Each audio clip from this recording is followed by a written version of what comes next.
Müəllimlər 115 dənə testin izahını vermişdim. İndi isə keçək digər testlərin izahına. Evin təmiz və səliqəli saxlanması, ev təsərrüfatının idarə edilməsi, ailə büdcəsinin bölünməsi və ailə üzvlərinin bir-birinə hörmətlə yanaşması nə adlanır, necə adlanır? Deməli, bu müəllimələr, bu məişət mədəniyyəti adlanmış olur. Dedik, evin təmiz və səliqəli saxlanması, ev təsərrüfatının idarə edilməsi, ailə üzvlərinin bir-birindən hörmətlə yanaşması məişət mədəniyyəti deməkdir. Mebel hissələrini birləşdirmək üçün istifadə edilən xüsusi hissə nədir? Birləşdirilməsi üçün xüsusi hissə, deməli, müəllimələr, hansı hissəmiz olacaq? Müəllimələr, deməli, mebel hissələrini birləşdirilməsi üçün xüsusi hissə furniturdur. Cavabımız furnitur olacaq. Digər testimizə keçək.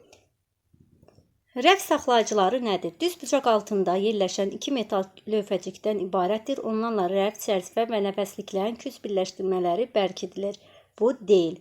Metal və ya plastik kütlədən hazırlanan üfüqi rəflərin bərkidilməsi üçün istifadə edilir. Bəli, rəf saxlayıcılarının cavabı məhz budur. Şkafların, masaların, tumbaların, qaplarının bağlanması üçün nəzərdə tutulur. Bu, qıfıl dilciklər və qıfıllardır. Bir-birilə bərk sivitlə birləşdirilmiş iki qalın metal künclük və ya lövhəcikdən bu kipləşdiricilərə aiddir. Şkafların, qapların hərəkətli olmasına xidmət edirsə, bu da maqnit saxlayıcılar. Düz bucaq altında yerləşən iki metal künclük və lövhəcikdən ibarətdirsə, bu isə künclüklər olacaqdır. Cavabımız isə B variantıdır. Digər sualımıza baxaq. Künclük nədir? Künclük dedik ki, düz bucaq altında yerləşən iki metal lövhəcikdən ibarətdir. Onlarla rəf, çərçivə və nəfəsliklərin künc birləşmələri bərk edilir. A variantı. Açar məqamımız dedik, düz bucaq, bir də künc hissə varsa, bu künclüklərin açar sözüdür. Kipləşdiricilərə baxaq, müəllimələr. Kipləşdiricilər isə xeyr, bu deyil. Düz bucaq altında dedik, künclüklərdir. Metal və plastik kütlədən deyirsə rəf saxlayıcılardır. Bu da deyil. Digər bir variantımıza baxaq. Şkafların, masaların, tumbaların, qaplarını bağlamaq üçün qıfıl dilciklər və qıfıldır. Bu da deyil. Bir-biri ilə bərk vintlə birləşdirilmiş iki qalın metal künclük və lövhəcikdən ibarət. Bəli, doğru cavabımız budur. Qıfıl dilciklər və qıfıllar hansıdır? Onun tərifi baxaq görək. Qapı, pəncərə və dolabların rahat açılıb örtülməsi dəstəkdir. Şkafların, masaların, tumbaların, qapıların bağlaması üçün nəzərdə tutulub məhz qıfıl dilciklər və qıfıllar aiddir. Bu biri isə dolabların qapıları bərkidilir. Həncamaların köməyi ilə hərəkətli olmasına dedik maqnit saxlayıcısıdır. Yan tərəfləri, şkafların, yazı masanın, kitab rəflərinin yan tərəfləri də birləşdirilirsə, bu da aid olacaq. Bu da aid olacaqdır kütləşdiricilərə. Dəstəklər nədir? Baxaq müəllimələr. Dedik ki, dəstəklər qapı, pəncərə və dolabların rahat açılıb örtülməsi üçün istifadə edilir. Yəni, onların açılıb örtülməsinə xidmət edilir. Elə dəstəklərin tərifi budur. Həncama nədir? Həncamaya baxaq. Həncamalar açılıb örtülməsi xeyr, bu deyil. Qapları bağlamaq üçün, bu da deyil. Şkaf, yazı masanın, dolablarının qaplarının bərkidilməsi üçün. Bəli, budur. Doğru cavabımız C variantıdır. Hansı fikir yanlışdır? Baxalım görək hansı fikir yanlışdır. Maqnit saxlayıcılar maqnitli qəlibdən və metal lövhəcikdən ibarətdir. Kipləşdiricilərlə şkafların, yazı masanın, kitab rəflərinin yan tərəfləri birləşdirilir. Bizdən yanlış fikri söyləyir.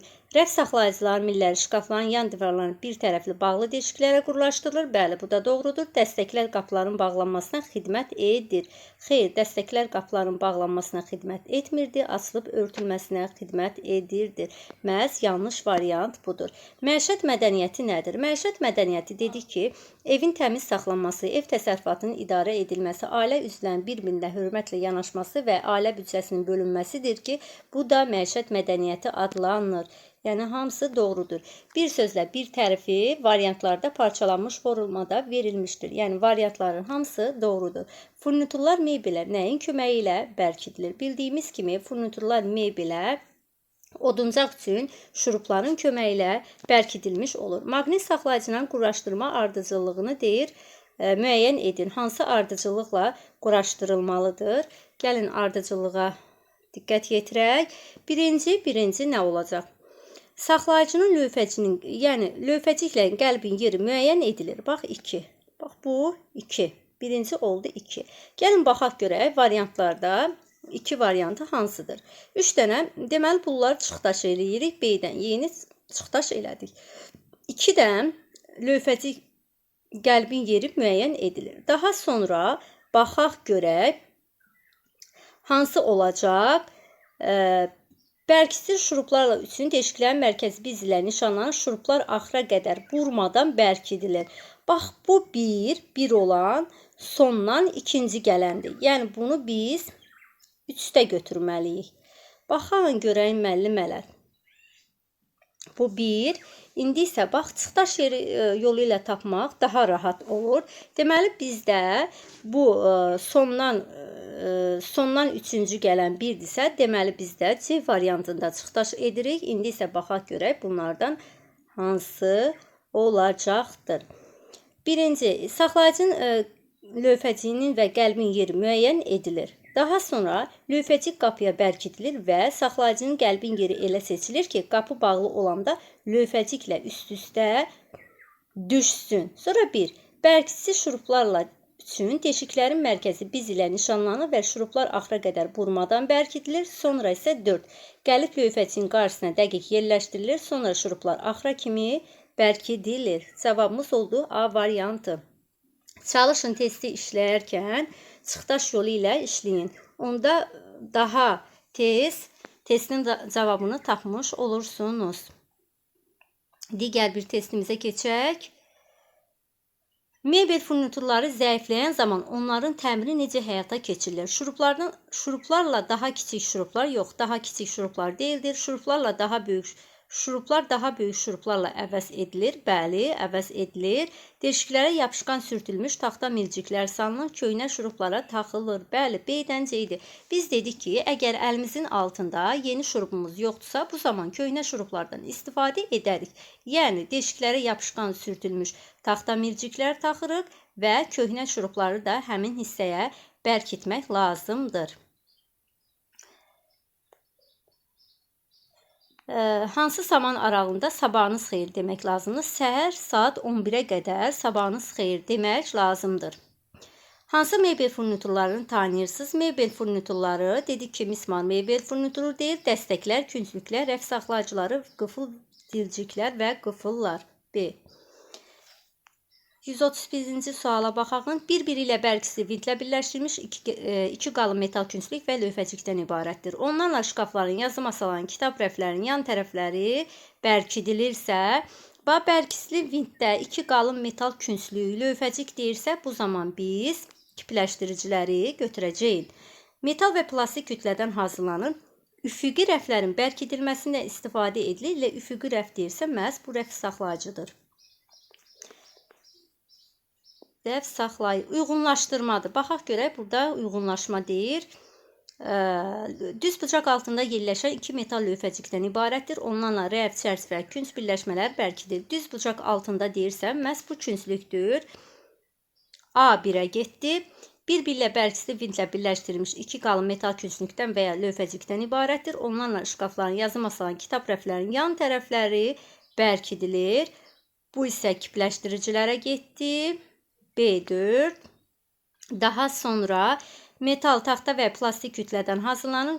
Qapı və dolapların rahat açılıb örtülməsi üçün vasitə rolunu oynayır.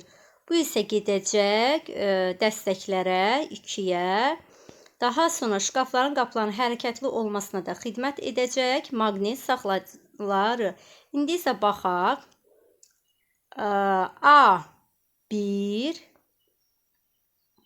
A1 hansı variant olacaq? A1, B4, C2, D-də 3. D variantımız olacaqdır. Şkafların, masaların və tumbaların qapılarının bağlanması üçün nədən istifadə edilir? Bağlanmaq varsa, deməli, qıfıl dilciklər və qıfıllar. Düz bucaq altından yerləşən iki metal lövhəcindən düz bucaq, iki metal lövhəcik, rəf, çərçivə, nəfəslik, künc deyilirsə, məhz bu künclüklərə aiddir. Digər sualımıza keçək. Şkafların, yazı masalarının, tumbaların, qapıların nəyin vasitəsilə bərkidilir? Nəyin vasitəsilə bərkidilir? Müəllimələr, deməli, burada olacaq həncamalar vasitəsilə bərkidilir.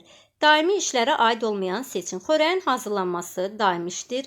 Mənzilin yığışdırılması daimi işdir. Yəni, hər gün təkrarladığımız işlərdir. Qabların yuyulması da eyni zamanda torpaq sahəsində iş. Bu da eyni zamanda əgər kənd təsərrüfatında olan sakinlər üçün, yəni torpaq sahəsində hər gün iş görürlər. Amma xəstələrə qulluq isə daimi işlərə aid deyil, müvəqqəti işlərə aid edilmiş olur. Müvəqqəti işlərə aid olmayanı seçin. Müvəqqəti işlərə deyir, aid olmasın. Torpaq sahəsində iş məhz budur ki, müvəqqəti işlərə aid deyil, daimi işlərə aiddir. Digər variantlarda oxuyaq. Sənaye mallarının alınması, bəli, aiddir. Xəstələrə qulluq, bu da aiddir. Qohumlara kömək, bu da aiddir. Məişət avadanlığın təmiri, məhz bu da müvəqqəti işlərə aid edilmiş olur. 139-cu testə baxaq. Mebel fabrikində furniturları kim quraşdırır? Əlbəttə ki, mebel yığanlar quraşdırmış olur. Metal, taxta və ya plastik kütlədən hazırlanıb, qapı, pəncərə və dolabların rahat açılıb örtülməsi, açılıb örtülmə varsa, deməli bu nədir? Dəstəklərdir. Düzgün olmayan variantı seçək. Gəlin görək, yanlış variant var, yəni yanlışı deyir tapaq. Salamlaşma təbəssümlə müşahidə olunmalıdır. Bəli. 11:00-dan axşam üstünə qədər günortanız xeyir. 11:00-dan bəli, düzgündür. Salamlaşdığınız insanın gözünün içinə baxmaq olmaz. Əksinə, salamlaşdığımız insanın gözünün içinə baxmaq lazımdır. Elə səhv variantımız budur. Digər variantı da oxuyaq. Evdə səliqəli geyinin, əşyaları ətrafa səpələməyin. Bəli, bu da doğrudur. Ağzı dolu salamlaşmaq olmaz. Bəli, bu da doğrudur. Ailə üzvlərlə necə salamlaşmaq lazımdır və yəni salamlaşmaq olmaz. Yanlışı sorunçudur. Əllər cibdə dolu ağızla salamlaşmaq olmaz. Bəli, olmaz. Tələsik salamlaşmaq olmaz. Bəli, bu da olmaz. Salamlaşdığımız adamın gözünün içərisinə baxmaq lazımdır. Bəli, lazımdır. Tələsik salamlaşmaq lazımdır ki, həmin şəxsin vaxtını almayaq. Səhv variant budur. Salamlaşma təbəssümlə müşahidə olunmalıdır. Bəli, bu da doğrudur. Digər mövzumuza keçək. 7-ci mövzunun testinə keçən görən iqtisadiyyat nədir? Müəllimələr, iqtisadiyyat təsərrüfatını dedik ki, qayda və qanunlarla səmərəli idarə olunmasıdır. A variantımız doğrudur. Növbəti testimizə keçək. Ev təsərrüfatı nədir? Ev təsərrüfatı təsərrüfatın qayda və qanunlarla səmərəli idarə olunması xeyr, bu deyil. Dedik ki, iqtisadiyyatdır. Evin, ev həyatının idarə olunması üzrə işlərdir. Bəli, düzgün variantımız budur. Ailənin gündəlik iqtisadi həyatı haqqında elmdir. Bu da deyil. Ailə istehsalının təşkili xeyr, bu da deyil. Ailə ehtiyatda olan pul vəsaitinin nə dərəcədə qənaətlə istifadə edilməsi üzrə iqtisadi hesablamalardır. Xeyr, bunların heç biri aid deyil. Yalnız və yalnız B variantı ev təsərrüfatının iqtisadiyyatına aiddir. Ev təsərrüfatına aid olanları müəyyən edək. Ev təsərrüfatına əmlak 1. Sərbəst vaxtın mövcudluğu. Sərbəst vaxtın mövcudluğu, xeyr, bu ev təsərrüfatına aid deyil. Biz 8-ci sinifdə keçəcəyim bu mövzunu, bu aid deyil. Ailə üzvlərinin bilik bacarığı, bu da aid deyil. Pul vəsaiti mövcudluğu aiddir. Ev şəraitində istifadə edilən əmək alətləri aiddir. Cavabımız olacaq 1, 4, 5. 1, 4, 5 C variantı. Ailə büdcəsi nədir? Ailə büdcəsi dedik ki, ailənin gəlir və xərcini müəyyən zaman kəsiyində paylanmasıdır ki, ailə büdcəsi adlanır. Doğru variantımız A variantı. Büdcədəki pul vəsaitinin nəyinsə alınmasına və işlədilməsinə sərf edilən hissə. Əgər biz sərf ediriksə, bu bizim xərcimizdir. Növbəti testimizə keçək. 148-ci testdə uyğunluğu deyir, müəyyən edin. Əmək. Əməyə aiddir. Ailə üzvlərinin işi, əməyi. 1-ə gedəcək A. Daha sonra maddiyə aid olacaq əmlak, ailə təsərrüfatının elementləri, bir də ərzaqlar. Maddiyə gedəcək C, D. Maliyyəyə gedəcək pul gəlir. B bura getdi.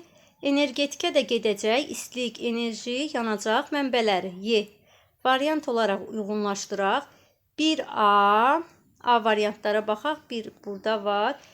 1A, 2 A, 1A, 2 C, D, 3 B, 4 isə Y variantı. 4 isə Y.